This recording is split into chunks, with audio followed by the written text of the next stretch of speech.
तो आज बात करते हैं चैप्टर 4।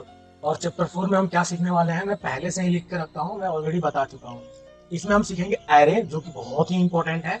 कितने टाइप के होते हैं, कैसे इसकी वैल्यू को एक्सेस करते हैं, वो सीखेंगे। और फंक्शंस के बारे में सीखेंगे पीएचपी में। ठीक है, तो चलिए एक एक करके देखते हैं। सबसे पहले हम लोग देखेंगे एरे। पीएचपी में एरे कितने प्रकार के होते हैं और उनकी वैल्यू को हम कैसे रिट्रीव कर सकते हैं।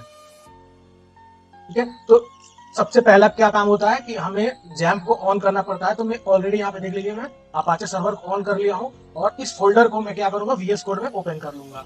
ठीक है, ओपन विद वीएस कोड। हमारा वीएस कोड स्टार्ट हो चुका है और यहाँ पे आते ही मैं सबसे पहले एक इंडेक्स फाइल बना लूंगा जिसमें मैं अभी कोडिंग करूंगा। ठीक है, index.php, राइट।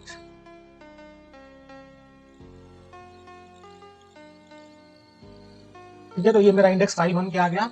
और पीएचपी का कोई सा भी लाइन ऑफ कोड लिखने से पहले हमें पीएचपी स्टार्ट और पीएचपी क्लोज करना पड़ता है। तो मैं पहले वो लिख लूंगा, पीएचपी का टैग्स। ठीक है, अब मैं बात करता हूं एरे की,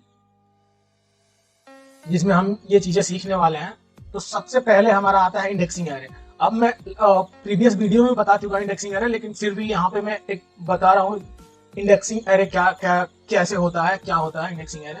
एक्चुअली इंडेक्सिंग एरे में क्या होता है कि जो भी वैल्यू एरे में होती है, और एरे क्या होता है, एरे क्या होता है, हमारा एक कंटेनर होता है जिसमें हम मल्टीपल वैल्यू को रख सकते हैं अलग अलग इंडेक्स पे। ठीक है, तो जो हमारा एरे में जो वैल्यू है वो इंडेक्स वाइज स्टोर होता है। लाइक एरे का बाय डिफॉल्ट इंडेक्स 0 होता है। ठीक है, तो पहले जो वैल्यू होगी 0 पे होगी, फिर 1 पे, फिर 2 पे, फिर 3 पे, फिर 5 पे, ऐसे होती है इंडेक्सिंग एरे। ठीक है, तो मैं एक एग्जांपल लेके बताता हूँ आपको। मैं यहाँ पे करूंगा डॉलर, मैं बोलूंगा $ARRAY एरे और डेटा इक्वल टू, मैं यहाँ पे एक एरे डिफाइन कर लेता हूँ, एरे।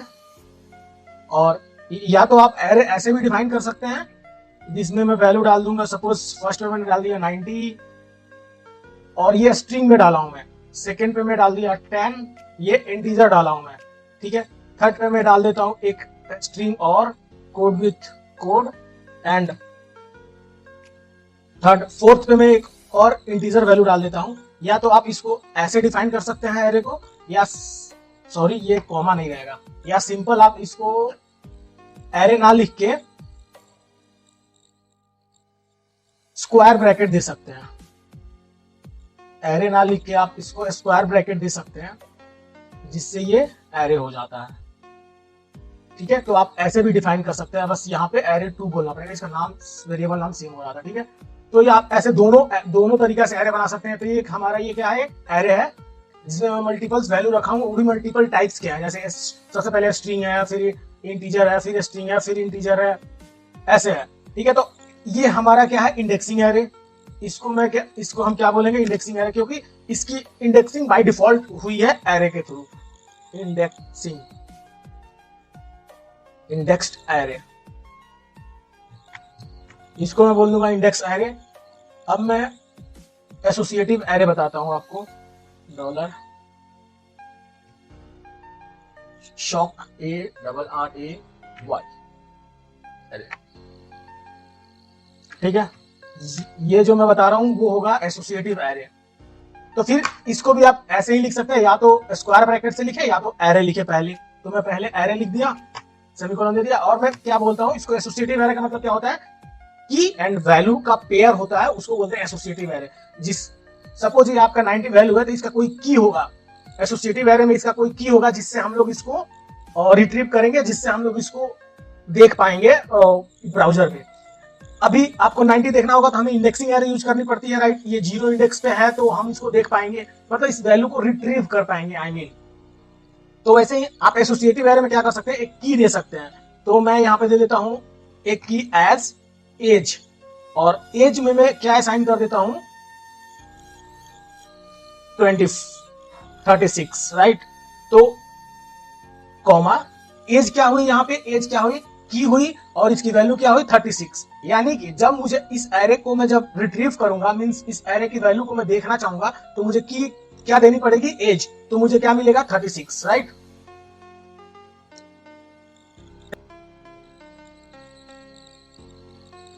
ऐसे ही आप और भी नाम दे सकते हैं, जैसे कि मैं यहाँ पे नाम नेम नाम का एक की बनाता हूं और इसमें वैल्यू डाल देता हूं अमित, राइट। और एक और एलिमेंट बनाते हैं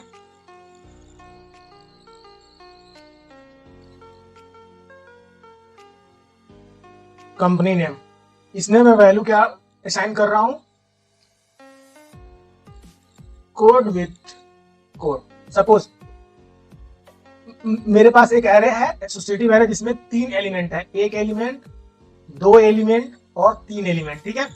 अब देखिए, फर्स्ट एलिमेंट का की है एज जिसकी वैल्यू है 36, सेकेंड एलिमेंट का की है नेम जिसका वैल्यू है अमित, एंड थर्ड एलिमेंट का की है कंपनी नेम जिसकी वैल्यू है कोड विथ कोड, ठीक है। अब मैं बारी बारी से सभी एरे का वैल्यू कैसे रिट्रीव करते हैं मैं बताऊंगा। उससे पहले मल्टी डायमेंशनल एरे को देख लेते हैं, फिर मैं इनकी वैल्यू को कैसे रिट्रीव करते हैं वो डीप में बताऊंगा। तो ठीक है, मैं एक तीसरा एरे बनाता हूं,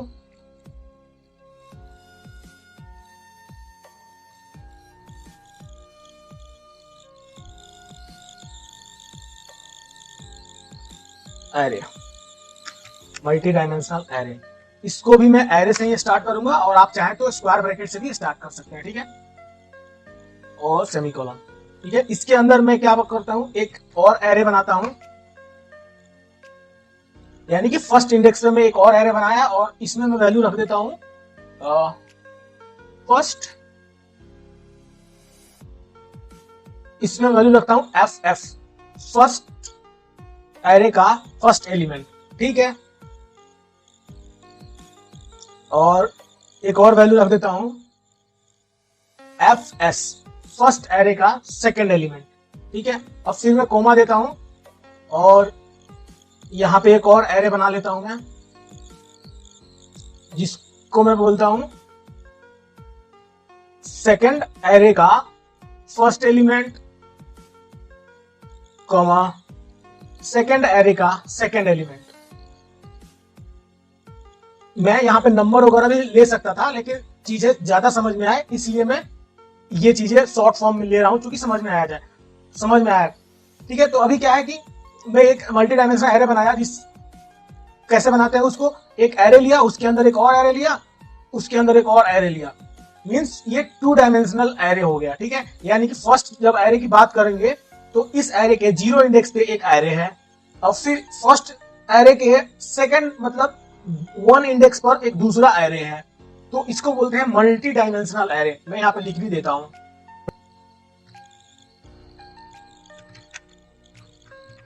मल्टी डायमेंशनल एरे, ठीक है। और ये था हमारा एसोसिएटिव एरे।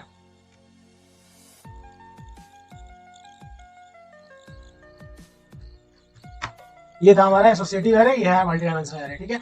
तो अब बात करते हैं इन तीनों की वैल्यू को कैसे रिट्रीव करते हैं बारी बारी से, ठीक है। तो फर्स्ट इंडेक्सिंग एरे के बारे में बात करते हैं।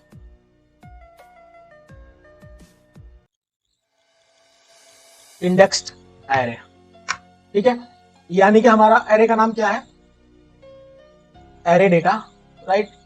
अब इसकी वैल्यू को हमें रिट्रीव करना है, तो मैं लास्ट वीडियो में बताया था फॉर लूप, व्हाइल लूप और डू व्हाइल लूप, तो आप उनका यूज करके इसकी वैल्यू को रिट्रीव कर सकते हैं। बट मैं आपको एक एक वैल्यू को रिट्रीव करने का तरीका बताता हूं कैसे करते हैं। सपोज आपको इस एरे का, ये जो मल्टी एरे डेटा है, इस एरे का आपको 90 चाहिए, तो 90 किस इंडेक्स पे है, 0 इंडेक्स में। मैं यहाँ पे 0 लिखूंगा और सेमीकोलन लगाऊंगा, ठीक है। अब मैं इसको क्या करता हूं, इको करता हूं, तो हमें क्या आउटपुट मिलेगा, सॉरी, हमें आउटपुट क्या मिलना चाहिए, 90, क्योंकि मैं 90 वैल्यू को रिट्रीव करना चाहता हूं, ठीक है। तो हमें क्या वैल्यू मिलनी चाहिए, 90। Let's check it. मैं ब्राउजर ओपन किया और ब्राउजर पे देखने के लिए हमें क्या करना पड़ता है, सबसे पहले अपाचे सर्वर को ऑन करना पड़ता है, लोकल होस्ट, और मैं अपने डायरेक्टरी में चला जाऊंगा पीएचपी ट्यूटोरियल, और ये हमारा ट्यूटोरियल क्या है, 4 है, चैप्टर 4 है। तो मैं चैप्टर 4 को हिट किया, ये देखिए यहाँ पे 90 मुझे देखने को मिल गया,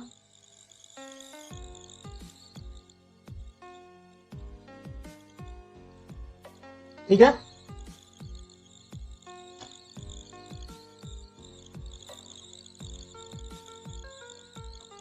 ठीक है, सपोज अगर आपको सबसे लास्ट वाली एलिमेंट चाहिए, तो आपको पता होना चाहिए कि इस एरे में कितने एलिमेंट है, 1 2 3 4, यानी कि आपको यहाँ पे 3 लिखना पड़ेगा। अगर मैं यहाँ पे 3 लिखता हूं तो आपको सबसे लास्ट वाली वैल्यू मिल जाएगी। उसका भी वो भी 90 ही है, तो आपको पता नहीं चला कि वो है कि लास्ट वाली आई है कि फर्स्ट वाली आई है। तो उसके लिए मैं यहाँ पे इसको चेंज करके इसको कर देता हूँ 123, राइट। अब रिफ्रेश करते हैं पेज को, ये देखिए, यानी कि हमारी लास्ट वाली इंडेक्स पे जो भी वैल्यू था वो उठ के आ गया, यानी कि हमारा लास्ट वाला इंडेक्स क्या हो गया 3। और मैं बता दूं कि इंडेक्सिंग एरे का फर्स्ट एलिमेंट 0 इंडेक्स पे होता है बाय डिफॉल्ट हमेशा, ठीक है। तो यानी कि इसको रिट्रीव करने के लिए मैं 0 लिखा था, इसको रिट्रीव करने के लिए मैं वहां पे 1 लिखूंगा, इसको 2 लिखूंगा। ये देखो आप, मैं यहाँ पे 2 लिखता हूं तो ये देखो कोड मिल गया मेरे को, क्योंकि ये 2 इंडेक्स पे, थर्ड इंडेक्स पे था, लेकिन एरे के अकॉर्डिंग सेकंड इंडेक्स पे, ठीक है। ये बात क्लियर हो गई, समझ में आ गई। अगर आप चाहते हैं कि पूरी वैल्यू इसका प्रिंट करने के लिए तो आप लगाएंगे फॉर लूप, जो कि मैं ज्यादा यूज करता हूं। और फॉर लूप लगाते ही आपसे ये बोलेगा कितने एलिमेंट तक चलाना है, तो आप इसको बोल दो साइज ऑफ दिस एरे। अब इस एरे का साइज क्या है 4। ये लूप चलेगा 4 टाइम्स तो चलेगा, लेकिन प्रिंट क्या करेगा, तो प्रिंट करने के लिए मैं इसको बोल रहा हूं कि तुम प्रिंट करो इंडेक्स, राइट। मैं सबसे अच्छा रहेगा मैं इंडेक्स ही प्रिंट करा लेता हूं इससे, तुम इंडेक्स प्रिंट करो। ये देखो 4 टाइम्स चला, इंडेक्स प्रिंट किया 0 1 2 3 4, ठीक है। अब इंडेक्स प्रिंट ना करके मैं तो इसकी वैल्यू चाहता था प्रिंट करे, अंदर की वैल्यू को बार बार प्रिंट करे, ये सारे वैल्यू को प्रिंट कर दे हमारा ये लूप। तो उसके लिए हमें क्या करना पड़ेगा, इस एरे की उठाना पड़ेगा इस एरे को, और इको में लेके आता हूं मैं पेस्ट। और मैं यहाँ पे क्या करूंगा, क्योंकि जैसे आप अभी देखे थे कि मैं 0 इंडेक्स दिया था तो मुझे 0 के फर्स्ट पोजीशन की वैल्यू मिल गई थी, तो वैसे ही मैं इसको आई दे दूंगा। तो आई में सबसे पहले क्या होता है 0, तो 0 पे जो वैल्यू होगी वो उठा के प्रिंट करेगा। प्रिंट करने के बाद मैं इसको बोलूंगा भैया लाइन भी चेंज कर लेना साथ ही साथ, जब भी हम क्लियर हो पाएंगे, हम क्लियर देख पाएंगे कि भैया तुम सही प्रिंट कर रहे हो कि नहीं, ठीक है। तो मैं इसको बोल दिया कि भैया प्रिंट करना और लाइन चेंज करना। ये देखो आप 90, फिर 10, फिर कोड विद कोड, फिर 1 2 3, एक वैल्यू प्रिंट किया और लाइन चेंज किया, यानी कि एक साथ हम एरे के सारे वैल्यू को प्रिंट कर लिए, इंडेक्सिंग एरे के वैल्यू को, ठीक है।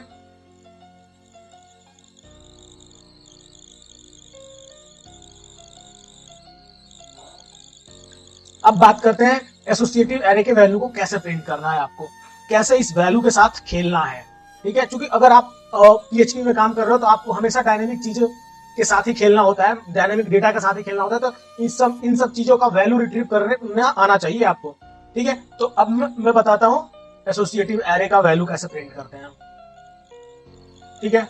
अब मैं एसोसिएटिव एरे का जो मेरा वेरिएबल है मैं उसको ले लिया यहाँ पे, और मैं चाहता हूं कि भैया जो एज पे जो वैल्यू है ना वो मुझे प्रिंट करके दो, क्योंकि अभी क्या है, ये तो इंडेक्सिंग एरे है नहीं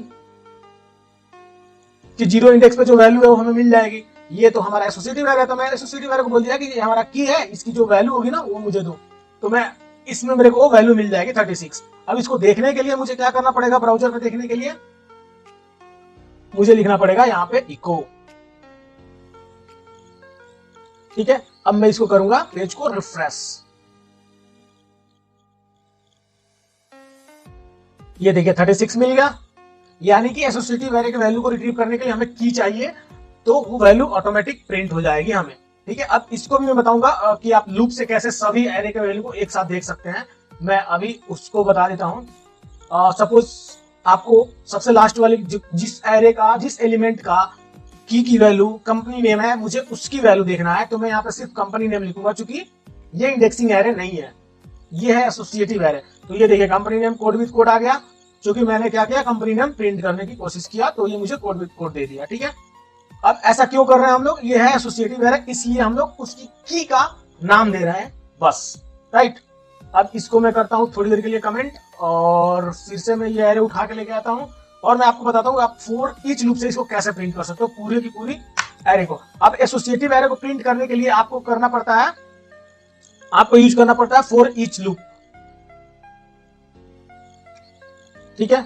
और फॉर ईच लूप क्या मांगता है हमसे, वेरिएबल का नेम दो, मैंने वेरिएबल का नेम दे दिया, जो हमारा एरे का नाम है वो दे दिया, ये की ऑटोमेटिक उठाएगा और उसकी वैल्यू को आपको प्रिंट करके देगा। ठीक है, यानी कि जो भी वैल्यू आएगी हमारे इस वैल्यू में आ जाएगी, जो यानी कि ये 36 हमारे इस वैल्यू में मिलता रहेगा हर बार जितना हमारा एरे का एलिमेंट है। ठीक है, तो हमें फॉर ईच को ये नहीं बताना पड़ा कि मेरे एरे में 1 2 3 एलिमेंट है, वो जितना होगा उतना बार ये लूप चल जाएगा ऑटोमेटिक। ठीक है, तो अब मैं यहाँ पे लिखूंगा इको और सिर्फ मुझे यहाँ पे वैल्यू लिखनी पड़ेगी, ना कि और कुछ।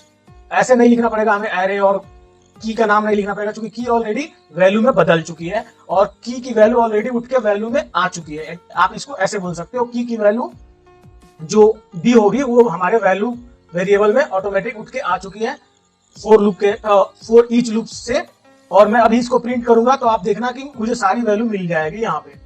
ये देखिए 36, फिर अमित, फिर कोड विद कोड मिल गया। अब इसको अच्छे से देखने के लिए हमें फिर से लगाना पड़ेगा BR, क्योंकि हमें पूरा क्लियर दिखाई देना चाहिए, जब भी हम मानेंगे कि तुम सही प्रिंट किए हो भैया।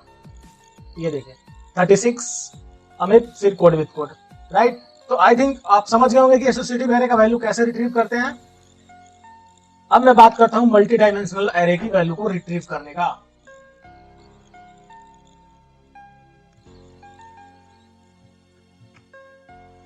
ठीक है, मैं एरे का जो मेरा वेरिएबल है वो लेके आया, जो मल्टी डायमेंशनल एरे है वो उसको मैं यहाँ पे लेके आया। और मैं इसको क्या बोल रहा हूँ कि भैया जो 0 इंडेक्स पे, यानी कि हमारा जो फर्स्ट एरे है उसके जो 0 इंडेक्स पे जो एरे है उसके 0 इंडेक्स की वैल्यू दो मेरे को। ठीक है, ये हमारा वैल्यू निकालने का तरीका हुआ एरे में से, मल्टी डायमेंशनल एरे में से। ठीक है, अगर मल्टी डायमेंशनल एरे तो हमें ऐसे 2 लिखना पड़ेगा, अगर सिंगल डायमेंशनल था तो आप देखे थे यहाँ पे सिंगल लिख के भी निकल जाता था 0 इंडेक्स पे। ठीक है, तो ये हमारा क्या है, मल्टी डायमेंशनल एरे। तो मैं इसको बोल रहा हूँ कि जो हमारा फर्स्ट एरे है उसके 0 इंडेक्स पे जो एरे है उसका फर्स्ट एलिमेंट, जो 0 इंडेक्स पे जो एरे है उसका फर्स्ट एलिमेंट दो मेरे को। ठीक है, ये स्क्वायर ब्रैकेट का मतलब होता है एरे। तो ये हमारा फर्स्ट एरे, ये हमारा सेकंड एरे। ठीक है, तो अभी हमें क्या आउटपुट में मिलना चाहिए, FF, यानी कि first array first index first value. अब मैं इसको करता हूं इको फर्स्ट इंडेक्स की फर्स्ट वैल्यू, फर्स्ट एरे का फर्स्ट इंडेक्स की फर्स्ट वैल्यू मिल गई, यानी कि FF जो मेरा आउटपुट डिजायर्ड आउटपुट था हम लोगों का वो मिल गया FF। ठीक है, अगर आप चाहते हैं कि फर्स्ट एरे के सेकंड इंडेक्स पे जो एरे है उसका सेकंड वैल्यू, तो आपको क्या लिखना पड़ेगा, यहाँ पे लिखना पड़ेगा 1, यानी कि हमारा सेकंड एरे हो गया ये। ठीक है, यानी कि इसमें चला गया। अब इसमें काम मुझे लास्ट वाला चाहिए, अगर फर्स्ट वाला चाहिए होता तो मैं यहाँ पे 0 लिखता। तो अगर मैं 0 लिखता हूं तो देखो क्या आता है, सेकंड का फर्स्ट। ठीक है, अब मैं यहाँ पे लिखता हूं 1, तो यहाँ पे देखो क्या आएगा, सेकंड का सेकंड, यानी कि SS ही आना चाहिए था अकॉर्डिंग टू अस। ये देखो सेकंड का सेकंड, यानी कि आप मल्टी डायमेंशनल एरे भी सीख गए कि कैसे इसकी वैल्यू को रिट्रीव करते हैं, राइट। अब मैं बताता हूं इसको फॉर लूप से कैसे रिट्रीव करते हैं। अगर आपको मल्टी डायमेंशनल की वैल्यू को प्रिंट करना है तो आप फॉर लूप से कैसे कर सकते हो। सॉरी, मैं यहां पे लिखूंगा 4, और मैं क्या बोलूंगा इसको,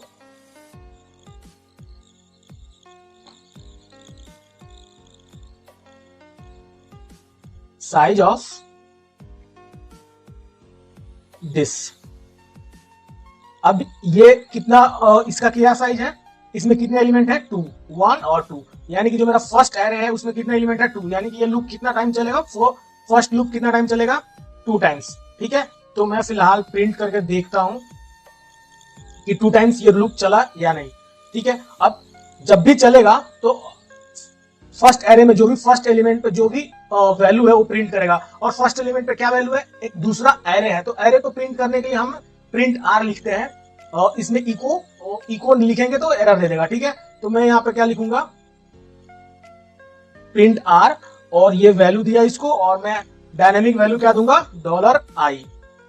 इससे क्या हो गया कि 0 इंडेक्स पे जो एरे था ना वो प्रिंट करेगा, फिर 1 इंडेक्स पे जो एरे था वो प्रिंट करेगा, फिर अगर 3rd इंडेक्स पे कोई वैल्यू होगी तो उसको भी प्रिंट करेगा, अगर कोई एरे होगी तो आई मीन। तो फिलहाल अभी हमारे पास 2 ही एलिमेंट है मल्टी डायमेंशनल एरे में, जो कि फर्स्ट एरे का 2 ही एलिमेंट है, और सेकंड एरे की बात करें उसके अंदर की तो उसमें भी 2 एलिमेंट है। तो एक में मैं क्या करता हूँ कि 3 एलिमेंट कर देता हूँ, चीजें समझ में आएगी आपको अच्छे से। इसमें मैं फर्स्ट का थर्ड, ठीक है, फर्स्ट का थर्ड। अभी मैं अगर प्रिंट करता हूं तो आप देखो क्या प्रिंट करेगा, एरे 0 इंडेक्स पे ये फर्स्ट, ये देखो फर्स्ट एरे सेकेंड एरे, ठीक है, first array and second array, यानी कि हम मेरा जो फर्स्ट एरे था, जो मेरा ये एरे था सबसे बाहर वाला आउटर एरे, उसके कितने एरे थे 2, और जिसमें फर्स्ट में 3 थे और सेकेंड में 2 एलिमेंट थे। तो ये देखिए फर्स्ट में 3 है, ये मेरा फर्स्ट एरे है, इसमें 3 एलिमेंट है 1 2 एंड 3, ठीक है, और जो मेरा सेकेंड एरे है इसमें 2 एलिमेंट है 1 एंड 2, राइट, यानी कि 2 इंटरनल एरे था वो हमें प्रिंट कर दिया। अब मुझे क्या करना पड़ेगा, मल्टी डायमेंशनल एरे प्रिंट करने के लिए लूप के अंदर एक और लूप लगाना पड़ेगा जिससे मैं उसकी वैल्यू को रिट्रीव कर पाऊं, राइट। तो मैं यहाँ पे एक और लूप लगाऊंगा, फोर लूप, और जिसको मैं इनिशियलाइज कर दूंगा जे से, क्योंकि अभी मैं आई यूज कर रहा हूं ऊपर, तो नीचे भी आई यूज नहीं करना, नहीं तो वैल्यू दोबारा से ओवरराइट हो जाएगी और लूप प्रॉपर वर्क नहीं करेगा, ठीक है। तो अब क्या करूंगा मैं, यहाँ पे जो भी इसकी वैल्यू आई है इसका साइज ऑफ, ठीक है, यानी कि जो वैल्यू आएगी वो एरे ही आएगी, तो उसका साइज ऑफ निकल जाएगा, जो जितना भी साइज होगा। सपोज इसका 3 है एलिमेंट, तो ये 3 टाइम्स चलेगा। सपोज इसका 2 आएगा तो 2 टाइम्स चलेगा, तो उसके अकॉर्डिंग वो एडजस्ट हो जाएगा, उसके अकॉर्डिंग वो चल जाएगा लूप, ठीक है। तो अभी क्या है कि मैं इनकी वैल्यू प्रिंट करके दिखाता हूं आपको, इको, और ये रहा मेरा एरे, और जैसे कि मैं यहाँ पे लिखा था सेम ऐसे ही लिखना है यहाँ पे, बस यहाँ पे आपको जे देना है, $i की जगह पे $j, यानी कि जे के इंडेक्स पे जो वैल्यू होगी उसी को प्रिंट करना है। और जे के सपोज ये पहला एरे अगर लेके आ रहा है फर्स्ट एरे, तो फर्स्ट एरे के फर्स्ट इंडेक्स पे यानी कि 0 इंडेक्स पे एफ मिलेगा, उसके बाद दूसरी बार जब ये लूप चलेगा तो यानी कि 1 इंडेक्स पे एफ मिलेगा, फिर अगर तीसरी बार ये लूप चल रहा है यानी कि एफ मिलेगा, ठीक है। तो लेट्स चेक आउटपुट। समझ में नहीं आया कुछ? अब इसको समझने के लिए मुझे क्या लगाना पड़ेगा, br, और शिट, इसको मुझे कॉन्केटिनेट करना पड़ेगा स्ट्रिंग के साथ, ठीक है। अभी सही है ये, let's check it again, and ये देखिए फर्स्ट एफ, तो यानी कि फर्स्ट एरे का फर्स्ट एलिमेंट, फर्स्ट एरे का सेकंड एलिमेंट, फर्स्ट एरे का थर्ड एलिमेंट प्रिंट करने के बाद सेकंड एरे का first element and second array का सेकंड एलिमेंट, ठीक है। अब मैं क्या करता हूं, जो मेरा सेकंड एरे है इसमें मैं और वैल्यू बढ़ा लेता हूं, ठीक है। इसको मैं बोल देता हूं कि सेकंड का थर्ड, कॉमा सेकंड का फोर्थ, इसको FO बोल लो क्योंकि पता चला कि ये फर्स्ट ना है, ठीक है, सेकंड का फोर्थ। अब मैं सेव किया, अब मैं रिफ्रेश करता हूं, ठीक है, आप देख लो। अगर आप इसको और सेपरेट करना चाहते हो कि पता चले कि ये फर्स्ट एरे का एलिमेंट इतना है और ये सेकंड एरे का एलिमेंट इतना है, तो आपको क्या करना पड़ेगा, इस लूप में जब भी ये लूप चल रहा है, तो अगर फर्स्ट एरे एक बार प्रिंट हो गया तो यहां पे क्या करो, इको ARRAY एरे, बस इतना लिखना है आपको। इससे क्या होगा कि जब सेकंड एरे प्रिंट करने आएगा तो उस टाइम एक सेपरेटर आ जाएगा जिसमें लिखा रहेगा एरे। ये देखो यहाँ पे सेकंड एरे प्रिंट करने आया था, एरे लिख दिया, उससे पहले मुझे एक BR लगाना पड़ेगा और बाद में BR लगाना पड़ेगा बाद में।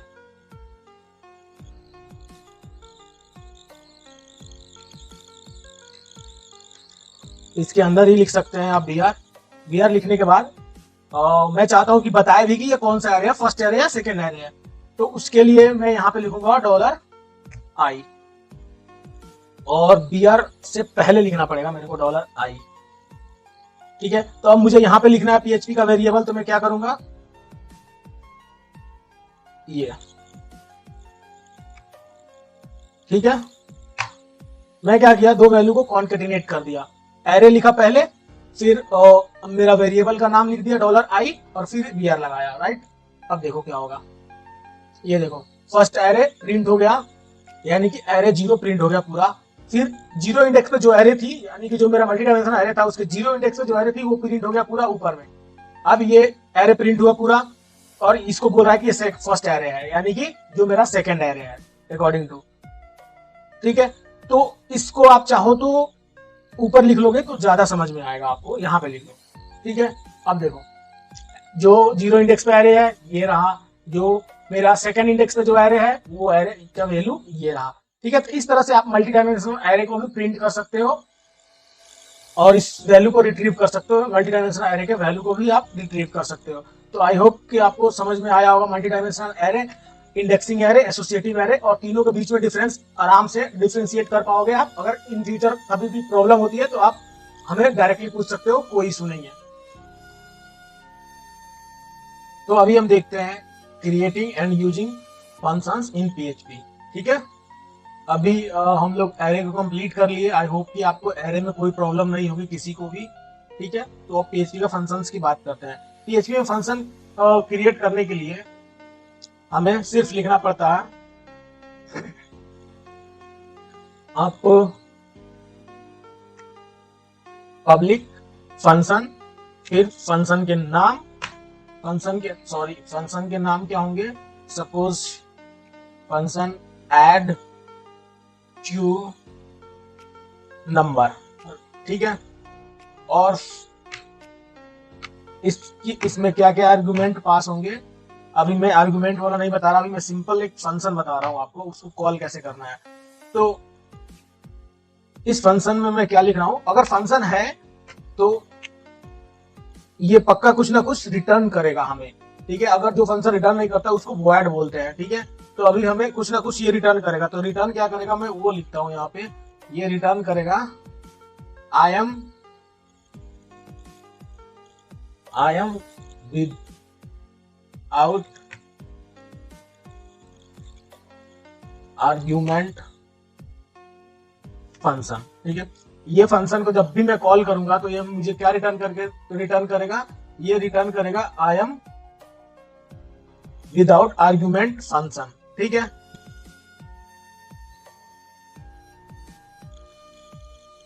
ठीक है, अगर पीएचपी में हम क्लास के अंदर फंक्शन बनाते हैं तो पब्लिक लिखने की जरूरत होती है, क्योंकि उस टाइम हम बताते हैं कि ये मेरा फंक्शन पब्लिकली एक्सेसिबल रहेगा या प्राइवेट फंक्शन है। अभी क्या है कि अभी मैं डायरेक्ट फंक्शन बना रहा हूँ एक पेज पे, तो मुझे पब्लिक और प्राइवेट लिखने की जरूरत नहीं है, ठीक है। तो मैं डायरेक्ट लिखूंगा फंक्शन और फंक्शन के नाम, ठीक है। इस तरह से हम लोग यूजर डिफाइंड फंक्शन बना सकते हैं। और जो भी फंक्शन हम लोग बनाते हैं, डेवलपर जो भी फंक्शन बनाता है उसको बोलते हैं यूजर डिफाइंड फंक्शन, और जो पीएचपी या फिर कोई और प्रोग्रामिंग लैंग्वेज जो पहले से फंक्शन कुछ दिए होते हैं उसको बोलते हैं प्री बिल्ड फंक्शन या इन बिल्ड फंक्शन, ठीक है। तो इसके इनबिल्ट फंक्शन जो जनरल लाइफ में यूज होते हैं पीएचपी के, मैं वो भी बताऊंगा आपको। और फिलहाल अभी देखते हैं कि यूजर डिफाइंड फंक्शन को कैसे हम लोग कॉल करते हैं और कैसे ये वैल्यू रिटर्न करता है, ठीक है। तो अभी मैं एक फंक्शन बना दिया यहाँ पे, अब मैं चाहूँ तो इसको नीचे भी कॉल कर सकता हूँ, ऊपर भी कॉल कर सकता हूँ। तो फिलहाल मैं इसको क्या करता हूँ, यहाँ पे कॉल कर रहा हूँ, और कॉल करते ही मैं लिख रहा हूँ फंक्शन ऐड टू नंबर, और फिर मैंने इसको सेमीकोलन दे दिया। ऐसे मैंने फंक्शन को कॉल कर लिया। अब ये जो भी रिटर्न वैल्यू करके लेके आएगा उसको मैं लिख लिया एक RES, मतलब रिजल्ट नाम के एक वेरिएबल में मैंने डाल लिया। अब जो भी वैल्यू रिटर्न करेगी, अभी क्या रिटर्न कर रहा है, आई एम विदाउट आर्गुमेंट फंक्शन, ठीक है।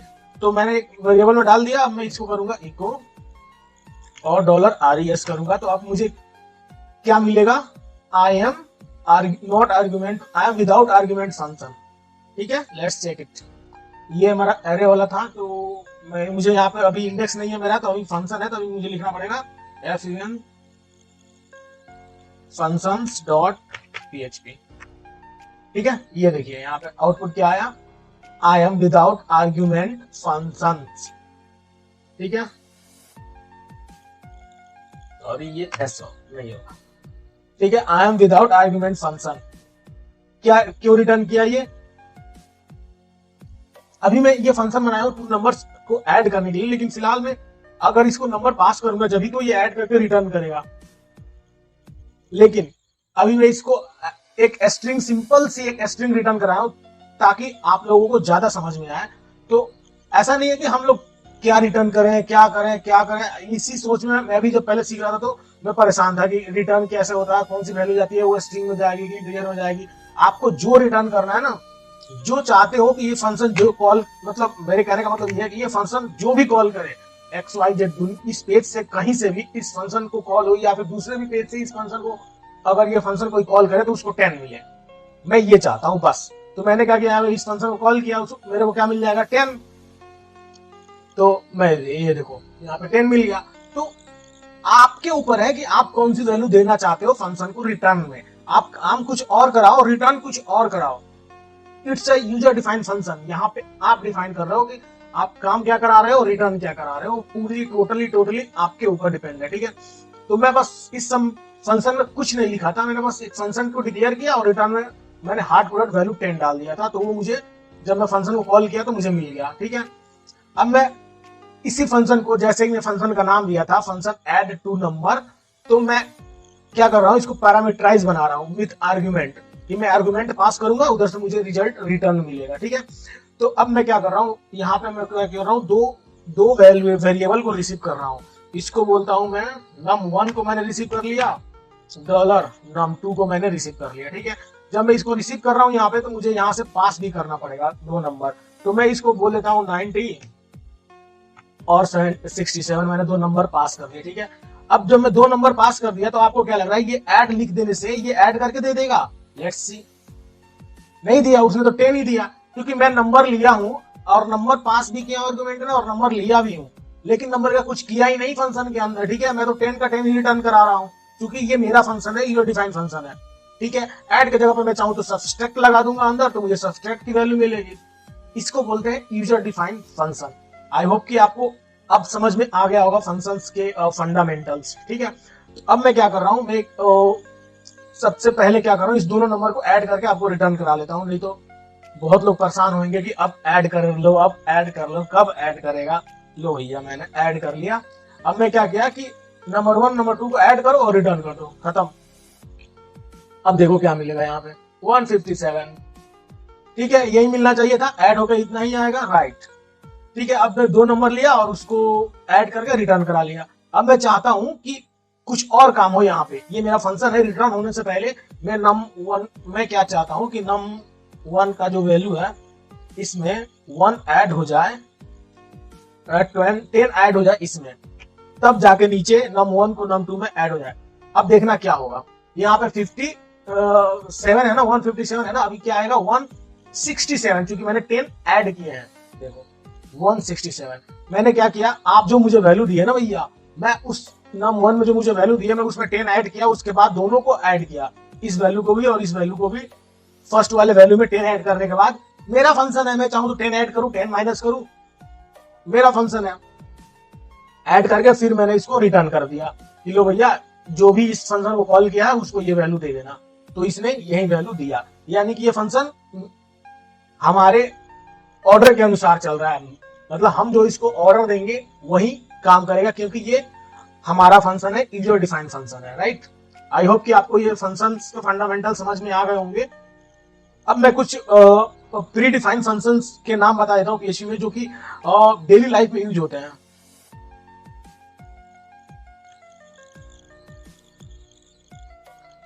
ठीक है, और ज्यादातर तो मैं कौन सा फंक्शन यूज करता हूं, सब स्ट्रिंग, स्ट्रिंग रिप्लेस, str_replace, ठीक है।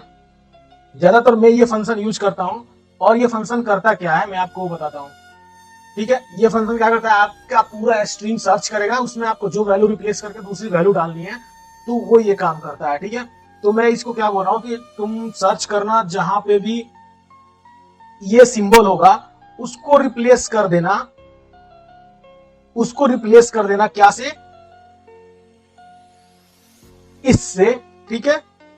और मेरा स्ट्रिंग ये रहा, इसको मैं बोल देता हूं कोड विथ कोड, और ये दे दिया, क्योंकि इसी को रिप्लेस करेगा इससे, ठीक है। तो फिलहाल में ये सिंबल मैंने इसको दे दिया, और ये क्या करेगा, ये सिंबल ढूंढेगा पूरे स्ट्रिंग में, और मैं चाहूं तो एक जगह और दे सकता हूं, मैं यहां पे भी दे सकता हूं इसको, ठीक है। अब दोनों को क्या करेगा, ये ग्रेटर देन बना देगा, ठीक है। लेट्स सी, अभी मैंने स्ट्रिंग रिप्लेस लगा दिया, और स्ट्रिंग रिप्लेस लगाने के बाद मैं इसको करता हूं इको, ठीक है, इसको मैं फंक्शंस को मैं कमेंट कर देता हूँ। ठीक है, देखते हैं। ये देखो ग्रेटर देन बना दिया इसको भी और इसको भी, देख रहे हो आप, इसको भी ग्रेटर देन बना दिया, इसको भी ग्रेटर देन बना दिया। मैं सिंबल क्या दिया था आप देखो, मैं सिंबल दिया था लेस देन, लेकिन इसने ग्रेटर देन बना दिया स्ट्रिंग रिप्लेस करके। ठीक है, समझ गए आप। मीन्स आपको जो वैल्यू रिप्लेस करनी है सबसे पहले वो लिखो, उस किस वैल्यू से रिप्लेस करनी है वो लिखो। अगर मैं चाहूं तो इसको ब्लैंक से भी रिप्लेस कर सकता हूं, क्योंकि ज्यादातर टाइम पे ब्लैंक ही मुझे यूज करना पड़ता है रिप्लेस करने के लिए। तो ये देखो आप ब्लैंक। ठीक है, तो फंक्शन नंबर ये था।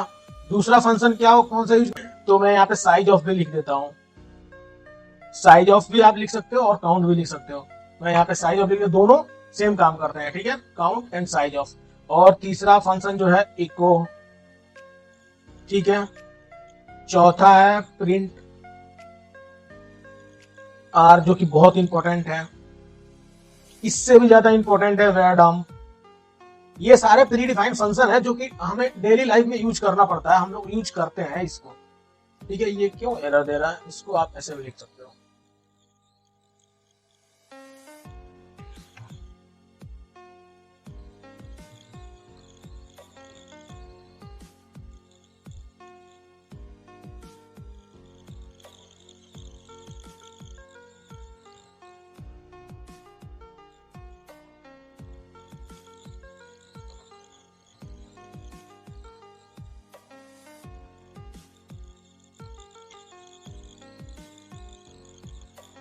अगर इको लिख रहे हो ना, तो आप इसको कुछ ना कुछ प्रिंट करने के लिए दोगे ही दोगे, तो वो प्रिंट करने के लिए ही मांग रहा था कि मेरे को वैल्यू दो। ठीक है, और मैं आपको एक बता दूं, डेट। ठीक है,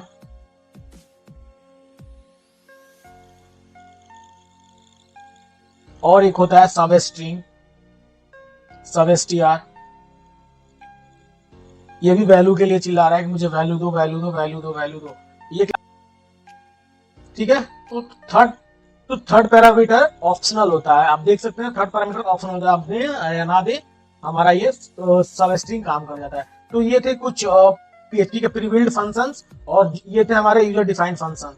तो अब आप समझ में आ गया होगा आपको कि कैसे फंक्शन को डिक्लेयर करना है, कैसे कॉल करना है PHP में। Okay, thank you.